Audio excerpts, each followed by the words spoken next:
In this video, I'll show you how to auto-upgrade cars in Forza Horizon 6.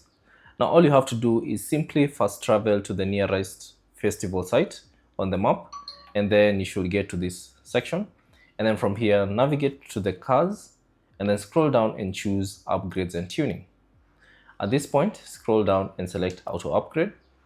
And then you should see this prompt with auto upgrade. Forza will automatically calculate which upgrades will make your car competitive. So click on OK to proceed.